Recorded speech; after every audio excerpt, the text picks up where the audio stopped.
And thank you everyone for joining HealthRecon Connect, the leading revenue cycle management company for laboratories focused on compliant yet maximized reimbursement. And today we're excited to share with you some of the changes in PGX testing reimbursement. So the agenda for today is to review who is affected by this, when did it happen, what the impact on reimbursement will be, the covered genes, the medications, the diagnostic codes, the provider qualifications all come together to impact reimbursement, and the documentation requirements. And then we're going to go over the reimbursement ranges.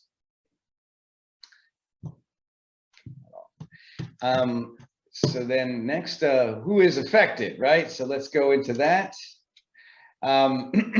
So it's Novitas and First Coast, and so Novitas are these states. It might be prudent at this point to mention that a Medicare approved contractor or a Medicare administrative contractor acts like a third-party administrator of the CMS claims. And so they were awarded, or Novitas has been awarded geographic jurisdiction over these contiguous states around Texas and Colorado and Mississippi, as well as Pennsylvania and Rhode Island and New Jersey and DC and some of these other little states, right? So if you have a claim, regardless of where it comes from in the country, and you're billing it to Medicare and you're a lab in those locations, you'll be processed under Novitas rules. And then similarly for First Coast, if you happen to be in the Virgin Islands, Florida, or Puerto Rico, this will impact you. Other MACs such as Palmetto or Noridian have very similar LCDs.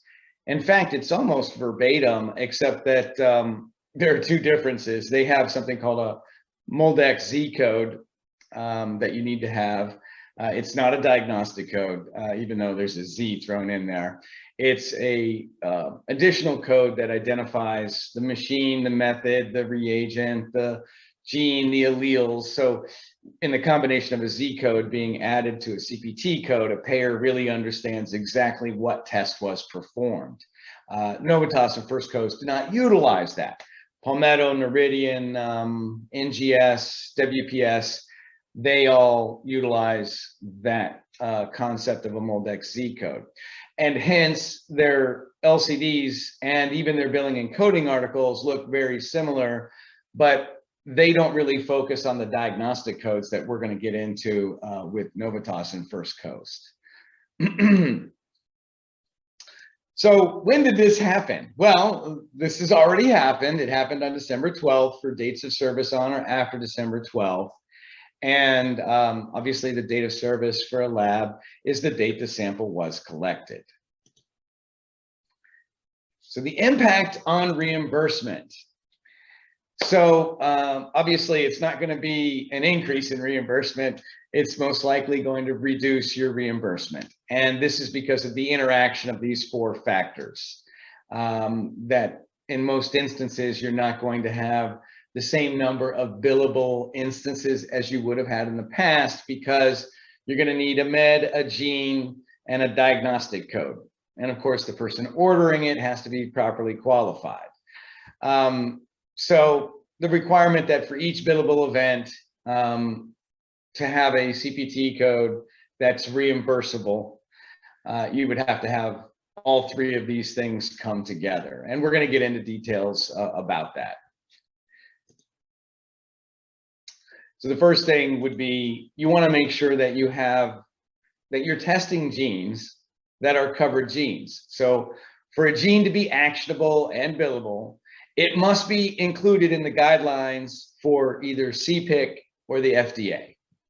And if it's CPIC, it has to be level A or B. And if it's FDA, it has to be a gene that has therapeutic management recommendations. So each one of these lists will have, well, CPIC I think goes to D or E or something like that in terms of their graded levels. So anything lower than those levels are not considered medically necessary by Medicare. Although certainly there are obviously some doctors and some bodies that think there are benefits to knowing information about those genes.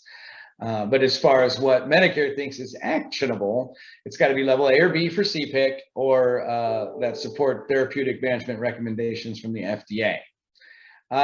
These are also conveniently located in the billing and coding article, whether we're talking about Novitas, First Coast, and in fact, even, you know, Noridian and Palmetto are utilizing these bodies as the standards for genes that make sense, right, for testing.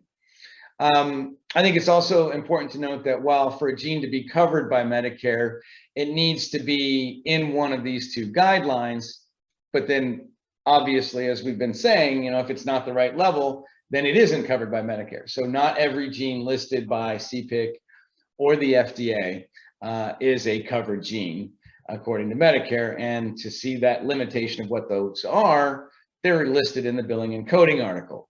Although again, also interesting to note that they took that from December 8th of 2020. So if there are items that are A or B in the CPIC guidelines now that are not included or updated in the billing and coding article, how will that be interpreted by Medicare?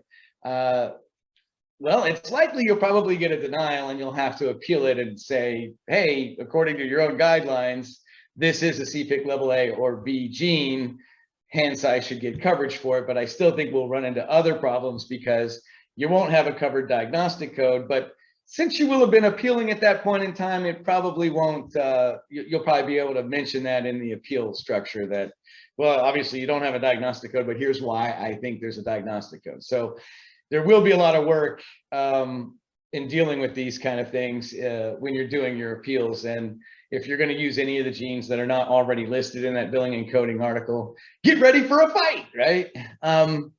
Okay, so this next table, what we have here is the actual list of covered genes. And so in the first column, this is the list of the genes that are either CPIC or FDA at the right levels according to Medicare in the billing and coding article.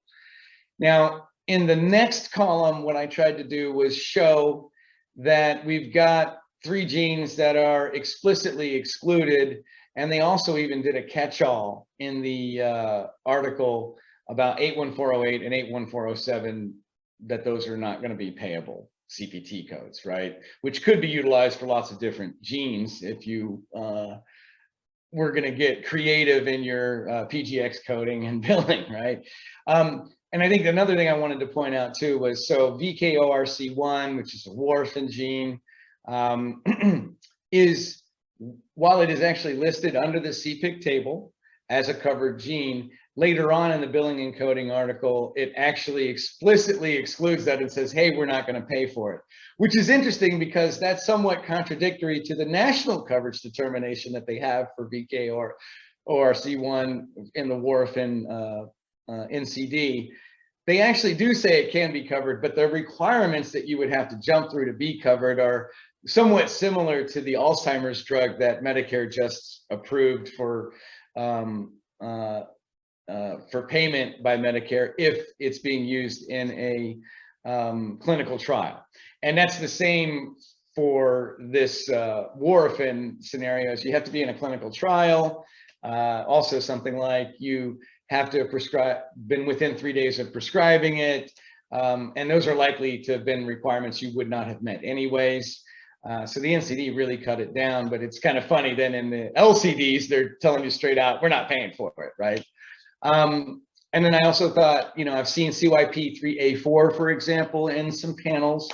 That has been explicitly defined as not going to pay for that. And TYMS is the same.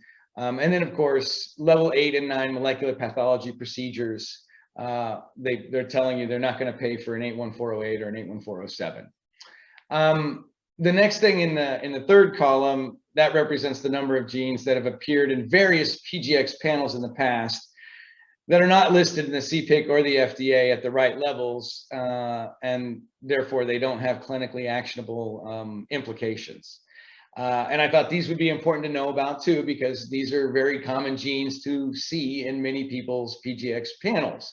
Now, certainly it's not the purview of any billing entity to say whether you should be testing or not testing something. Really what we're talking about here is reimbursement. So to be clear about that, we're not saying, hey, don't test those. We're just saying that simply these will not be paid for by Medicare because they are in fact non-covered genes. So that may or may not have an impact on your panel. Now, some genes like CANAI1S, when used in conjunction with RYR1, for example, would be required together to be used for malignant hypothermia.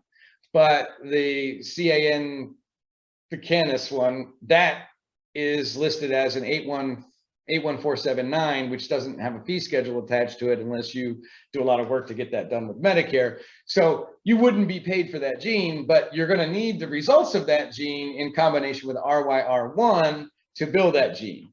And it's interesting, RYR1 is the only one that you code with a molecular pathology procedure code. All the other genes have specific CPT codes for them. And lastly, in the fourth column, it is very common that I see factor 2 and 5 listed in PGX panels. But as far as Novitas and First Coast are concerned, factor 2 and factor 5 are not pharmacogenomic tests. So they're actually listed in another LCD, which I took a little excerpt from the biomarkers overview. And as you can see here, they're telling you very clearly, you can find the required diagnostic codes to be paid for a factor 2 or factor 5 gene analysis under the billing and coding articles for biomarkers. This is the article for probably Novitas. The article number for First Coast would be slightly different, but you just would look up the biomarkers to find it. So once you've got the right genes, right, the next thing that you're going to have to deal with is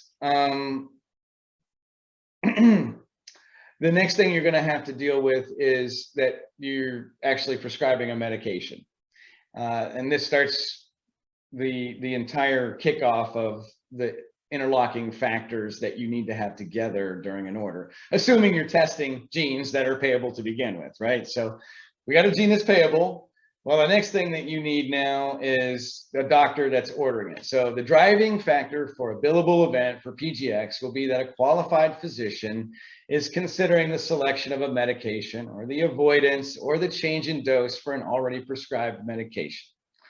So Medicare is only going to cover PGX testing if the doctor ordering a medication is really what's happening, or if you're going to look at avoiding a particular medication or swapping out a med, right? So right gene, and we've got to be ordering a med or be on a med. So now we've got our second qualification thing, right? So, and here is actually the excerpt from either the LCD itself or the billing and coding article. And it's saying exactly what we're saying. So where the test results will directly impact the drug management of the patient's condition, right? And so you've done an E&M service to find out that there is a medication that has a gene-drug interaction, right?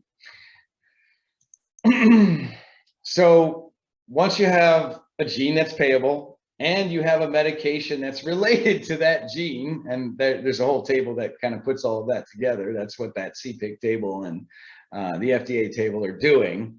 You need to have a diagnostic code. So once we have a gene, that gene gets a CPT code.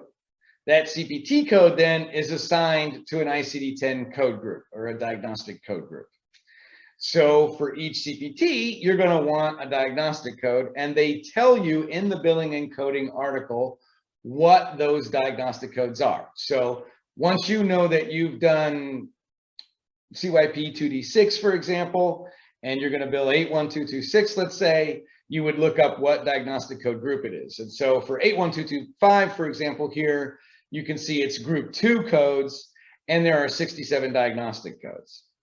So one of those 67, if the patient has that, you have a med, you're testing a gene that is CPIC or FDA approved, you now have a billable event. So yay. Now, before any of that should have happened, you want to make sure that the provider who's going to order that has the right qualifications. So the ordering provider also has specific qualifications that they must meet, not only in this LCD, but also in the molecular pathology LCDs that were dropped on November 8th of 2020, or excuse me, 2021.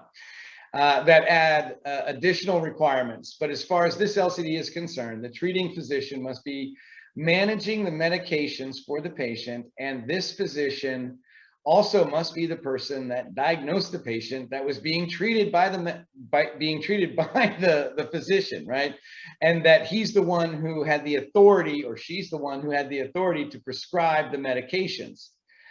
So for example, you know, if you think about this, right, and a lot of the previous styles of grouping your panels together for PGX, it would have been common to see a comprehensive panel. And I think we should all be pretty clear now that you're not going to get paid for all the genes in a comprehensive panel now, right? Because I need a med, I need a diagnostic code, and it also has to be the right gene too. But then further to that, right, we would have then seen that, well, there's a comprehensive panel, there was a psych panel and a cardio panel, for example.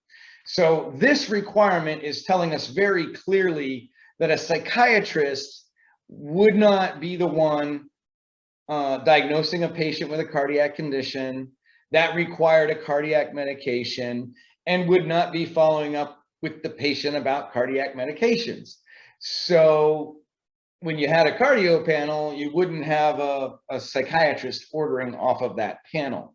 And I think this kind of brings up the whole thing that you kind of need to rethink on how your requisitions are going to be organized, rather than having it be a panel that you're ordering on the requisition. You're probably going to want a list of drugs, and the doctor would then indicate which drugs the patient is on and why he wants to test it, or she wants to test it, and or drugs that the physician is going to test on the patient, or wants to know a result of a pharmacogenomic test to determine whether they should select a particular medication.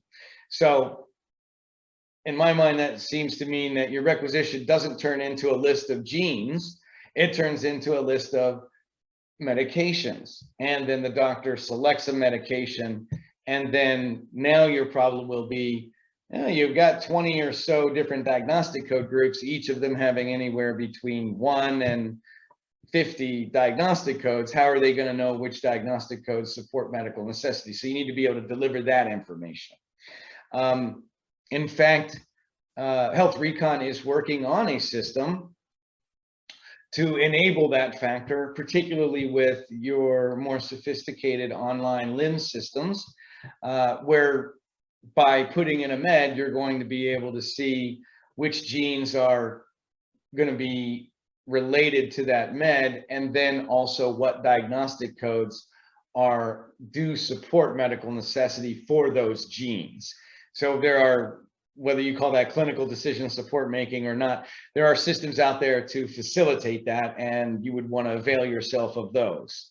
And then the provider qualifications, as they've been listed in the actual document, you can see they're very clear about the provider must be able to do both. And that is that they diagnose the patient with the condition, and that they are the ones treating the patient with and those prescribed medications, right? So I think that also pretty much calls out that this isn't going to work in a telemed situation. Maybe perhaps if you were doing chronic care management and remote patient monitoring, and the doctor and nurse in the organization are the ones that are doing that, but you'd probably want to talk to, it's getting at that point into lawyer country and not revenue cycle, but certainly I've heard people ask those kind of questions.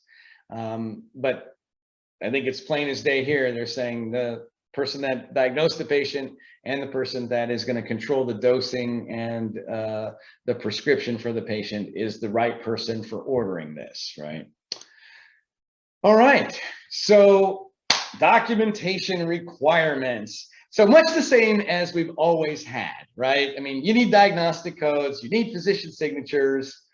You were supposed to have meds anyways when you were ordering pharmacogenomic testing, but in anything where it's related to a med, like even toxicology, you're supposed to be recording the meds in the documentation requirements at the physician level, right?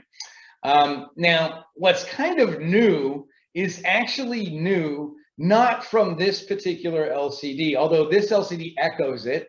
It's actually buried in the molecular pathology LCD billing and coding articles that dropped on in November of last year. And so one of those examples is that you have to have 2 E&M records for the patients in the last 6 months. And so again, they're really kind of telling you, you know, not telemed, right? Not doctor paid chase, not, hey, let's advertise to a patient and get them on the phone with somebody and have an order happen that way. They're really putting this in place around this molecular type of testing, right? So must show how the testing is expected to influence the treatment of the condition, right? But that's got to be written out. And I think the third line is what really caught my attention as well, is so if we're billing anything more than 2 CPT codes, it was very clear in the documentation that you're going to be using a 59 modifier, and that's going to trigger an audit, and they are going to ask for documentation. And so they're telling you when they ask for documentation, it better have separated out the information in the documentation. So for example, patient is on med for gene with this diagnostic code, that's in one paragraph. And the reason I'm ordering that test is because of that. And we know it's related to that group of information. For the second billable event, we're going to need that gene, that med, that diagnostic code, and its own separate reason for why you're doing it. And we know what those 3 reasons are. I'm either thinking about prescribing, or I'm changing the dose, or I'm looking to see if I should avoid this med for the patient. It might be a good idea to actually say why you might wanting to be changing the dose, or why you're looking to avoid the med, or why you're looking at the med to begin with for the patient, right? Something that's specific to the patient. And not the same thing for every patient every time, right? So these are all going to be very much individualized orders. You're not going to be getting an order that looks the same for every patient. So now let's talk about the reimbursement range. The whole point of this entire conversation is, yeah, you're not going to get paid as much money as was being paid in the past. Okay, we got it. All right, so now how much money are we talking about then? Well, it depends on you having those 3 combinations together for each billable event. And if you had those 3 combinations together for each billable event, then you have a billable event.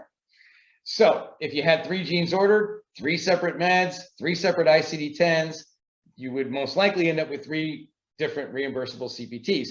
Now, that I put an asterisk in there, and that is because, well, some medications like SSRIs and tricyclics are actually the same CPT code. So if it's the same CPT code, you don't have another billable event there, right?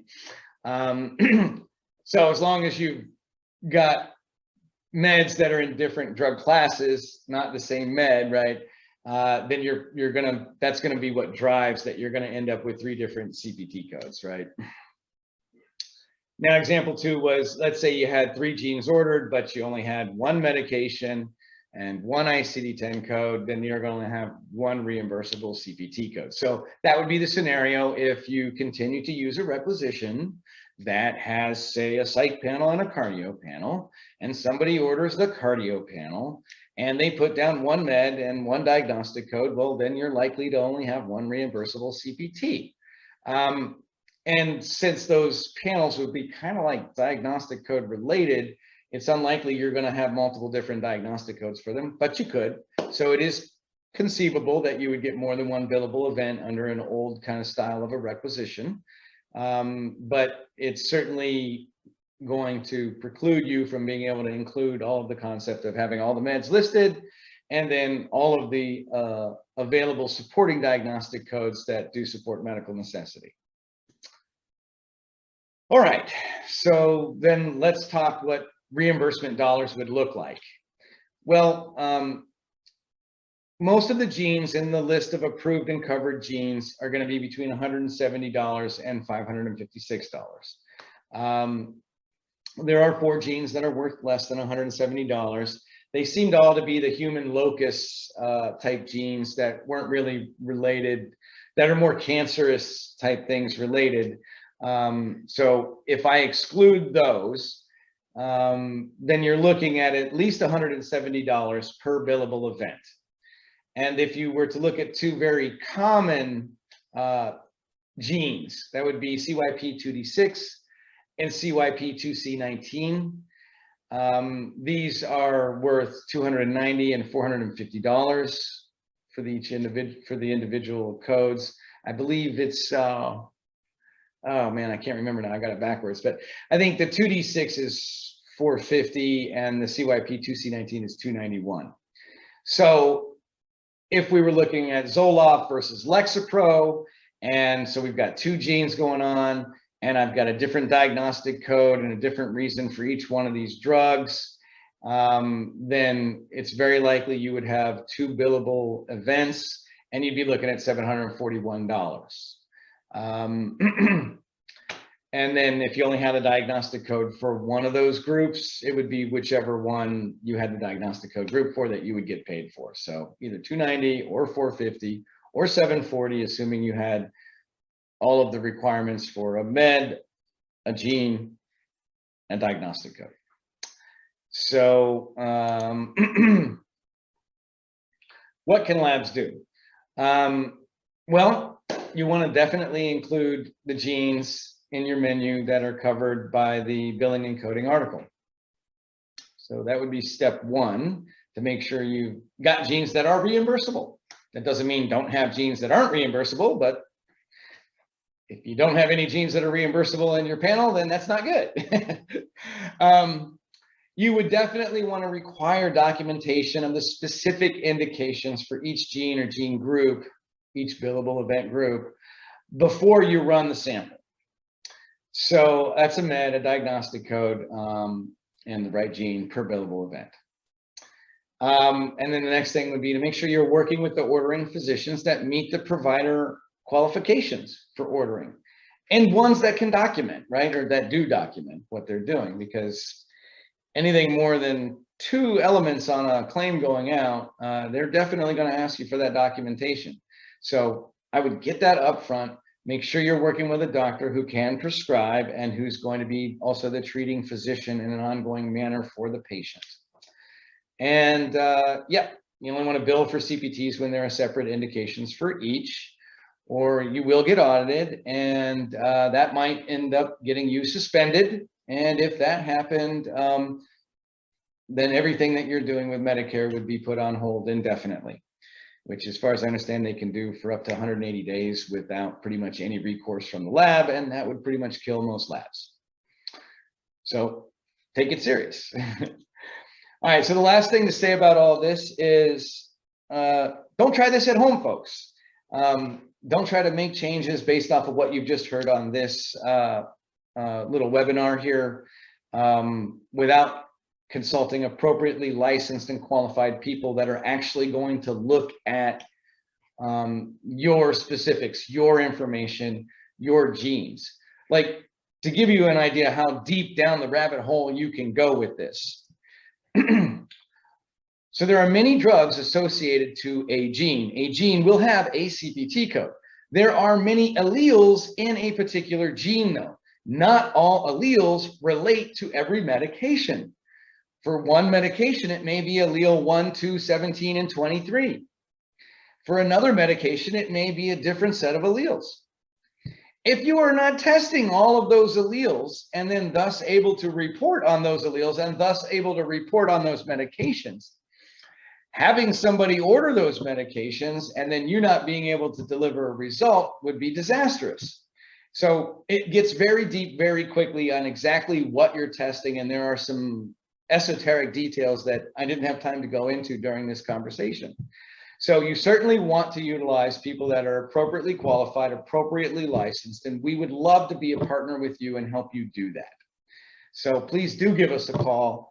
Allow us to help you work your way through this, even in support of you having a change to your ordering methodology to enable your physicians to easily select what it is that they need tested based off of a med, based off of required diagnostic codes. Of course, you can't tell a doctor that you have to use a diagnostic code, but you can certainly provide the information that Medicare lists publicly available on its website of what diagnostic codes cover the ordering of a particular test.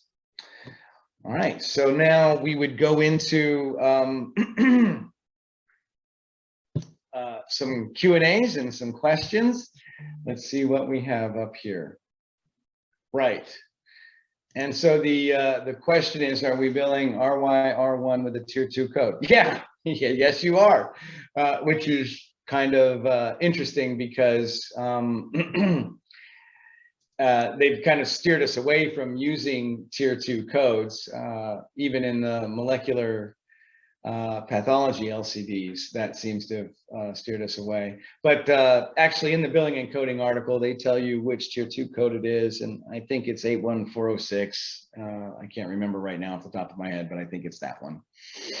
And then you would also want the Carnax one. You also need that other gene. If you're going to do an RYR1, you need the Carnac gene as well, I think, to get the full picture on this malignant hypothermia, which is the point of running that RYR1, right?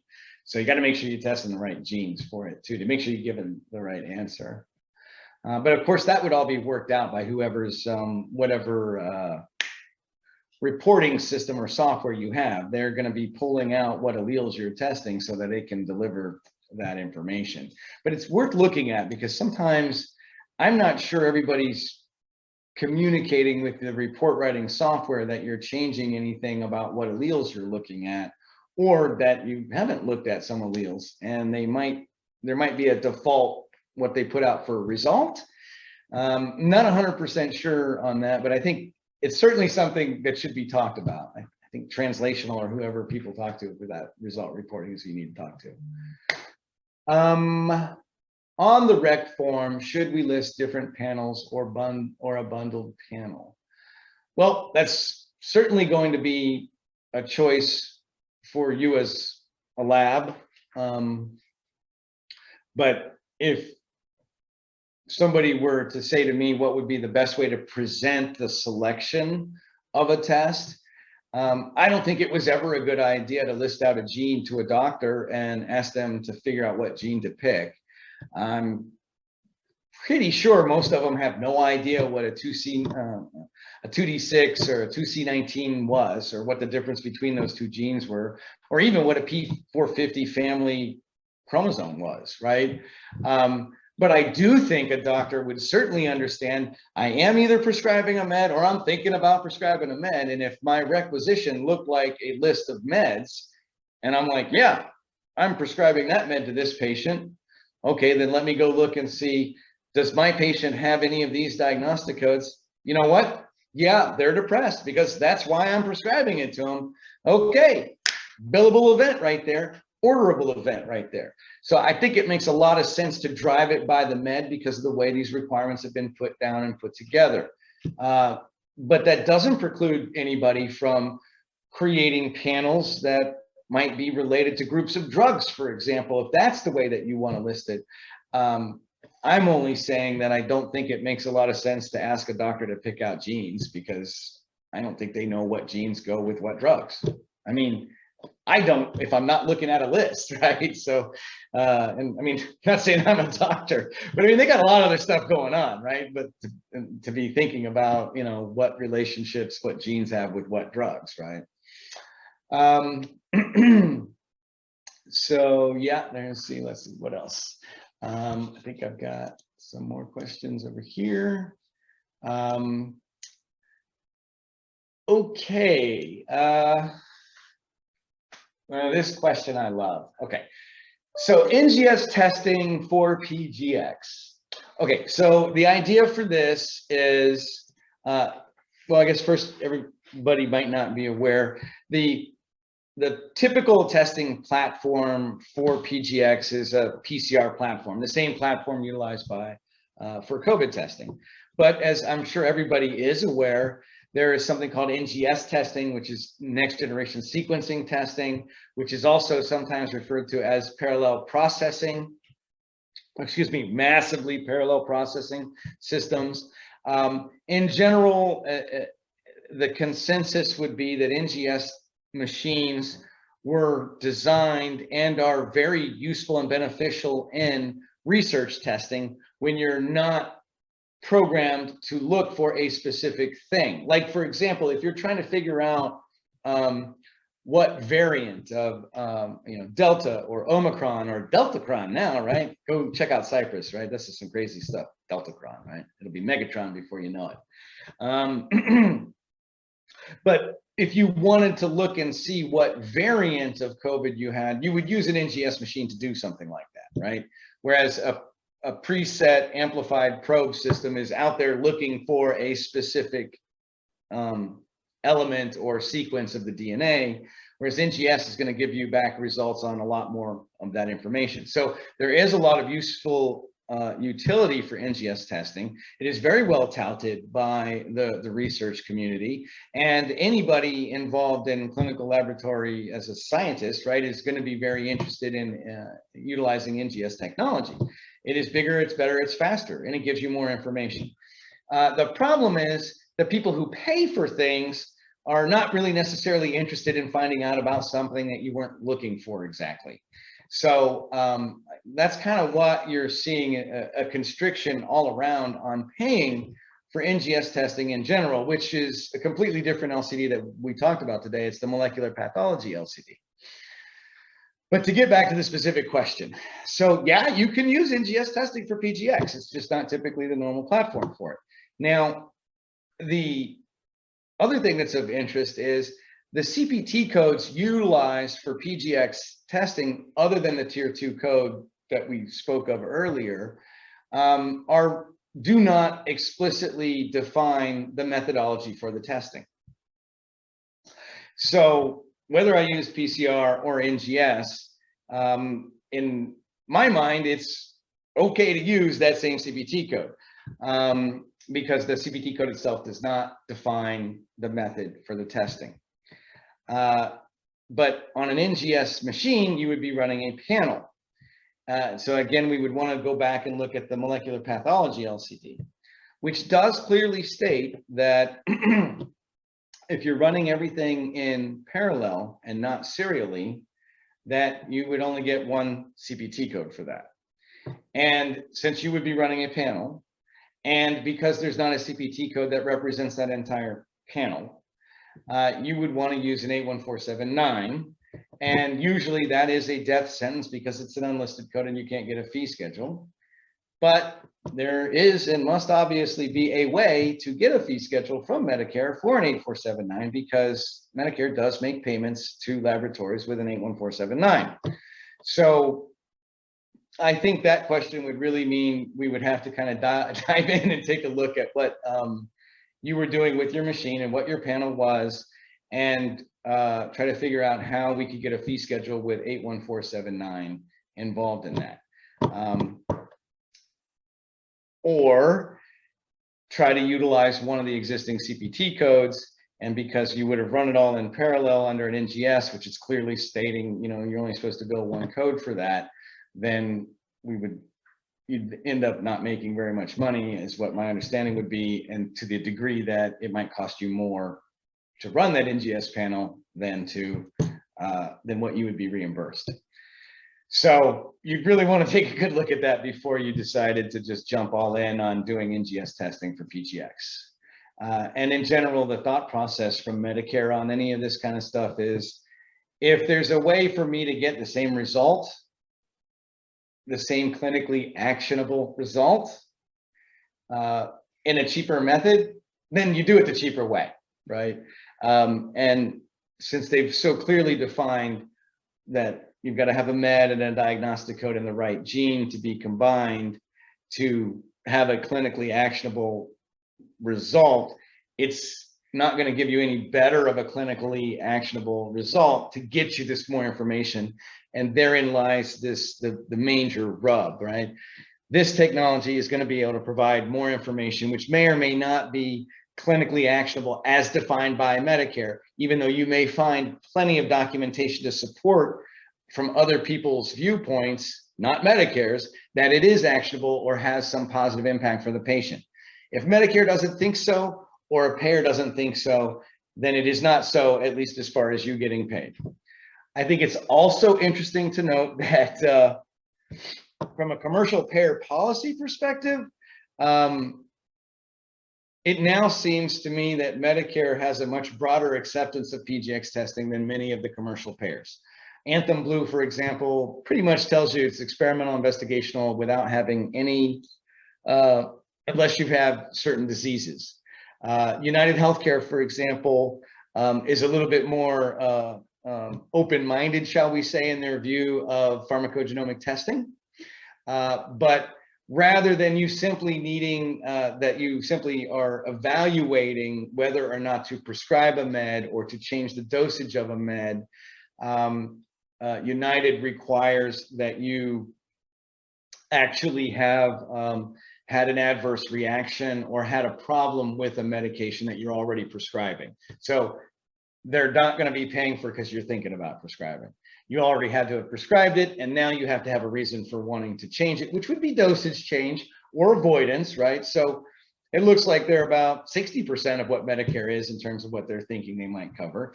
And they do reference CPIC. They don't list all of the same genes, and some of the genes that they list are not even CPIC or FDA approved that they're willing to pay for. So I guess the biggest thing to understand is there's quite a lot of variation from a commercial perspective on PGX testing. When is the date of service, not the date the sample was collected? In some very rare instances, if for some reason you as a lab were not able to process the sample within a certain time frame and you needed to freeze it, then when you bring it back out of the freezer, and honestly, I don't even know if freezing it is a thing, but you weren't able to process the sample within a timely time frame, and presumably you've frozen it, and at some point you take it back out of the freezer and run it. In those limited circumstances, then you're supposed to use the date that it was run. And there's a very good, not LCD, but it's in the claims billing and processing manual about the date of service rule. But in no means is that something you would use on all samples. It's mainly meant to deal with the problem that you weren't able to run a sample for a period of time. And so then they just say, use the date that you actually ran it then. When is it just, wait, I'm going the wrong way. When is this, are there any further expected changes to PGX? Well, the LCD comment period is ended, so it doesn't look to me like they're expecting to change that LCD and a lot, but I do expect there to be changes to the billing and coding article in that CPIC and the FDA are constantly, well, not like every day, but there are updates to their tables as to what genes are considered actionable. And so to that degree, there should be updates to this LCD on a I don't know, every 6-month basis you would expect. But as you can see, we're already in January of 2022, and the data that they took from CPIC was on December 8th of 2020. So they're already a year behind, right? But like I was saying before, you're probably going to get hassled if you try to use any genes that happen to be A or B CPIC, but not listed in the billing and coding article because they were added in, say, 2021, simply because you wouldn't have a diagnostic code group associated to it. So when it goes through the edits, it's going to kick it out, and then you're going to have to deal with it on an appeal level. But presumably they would then recognize their own rules and say, certainly we'll pay for it. But you might have to argue about diagnostic codes and that sort of thing, because CPIC and the FDA don't say much about diagnostic codes. What about PGX testing and other MACs? Okay, so in general, I think there's really only one other MAC I'm aware of that's like Novitas and First Coast that does not use a MolDX Z code. So pretty much everybody else outside. So you've got Noridian and Palmetto and WPS. They're all going to use a MolDX Z code. And so that's the primary differential for them. And, you know, you're going to have trouble a little bit because I think most people have made the mistake of getting their MolDX Z code done by panel. And if you take into effect the understanding that I'm going to need a med and a separate diagnostic code and a separate gene to have a billable event, then what you're looking for are those combinations. So I would need a Z code for each gene separately, so that when I have two separate genes ordered, I've got two separate Z codes that are then attached to two separate CPT codes, so I get two separate reimbursements for it. The normal way people have gone about getting a MolDX Z code is they've done a psych panel and gotten one Z code for the entire panel, and then they only get one CPT code to be paid for that. And so I think that's what's actually reducing reimbursement in the other regions. Now, technically speaking, assuming you had your Z codes done by gene, I think you would maybe have even an easier time getting paid in, say, a Palmetto or a Noridian region, because you won't be dealing with a required diagnostic code. Now, certainly you'll need diagnostic codes, but they're not going to deny you because you don't have one of 67 particular diagnostic codes for that particular CPT code. And that's really the essence of the difference between these two types of LCDs, the MolDX LCDs versus non-MolDX LCDs, right? They're already going to have a Z code. So the first half of the LCD or the billing and coding article is all the stuff about meds and qualifications and all that, which are the same, but where they differ is, you know, you get an extra 20 pages for Novitas and First Coast of saying, well, if you do an 81225, you've got pick one of these 67 diagnostic codes, which is not the case in a Palmetto or Noridian.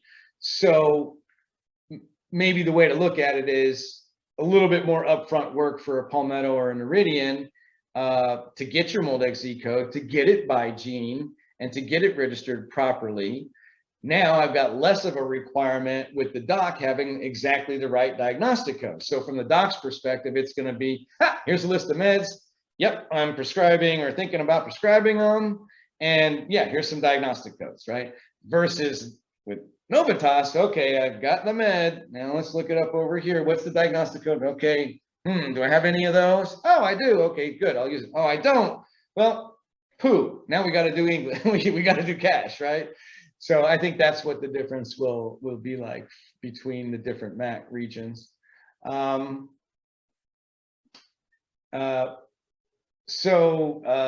Just as a refresher, a MAC is a Medicare administrative contractor. They can write local coverage determinations. That's what an LCD is.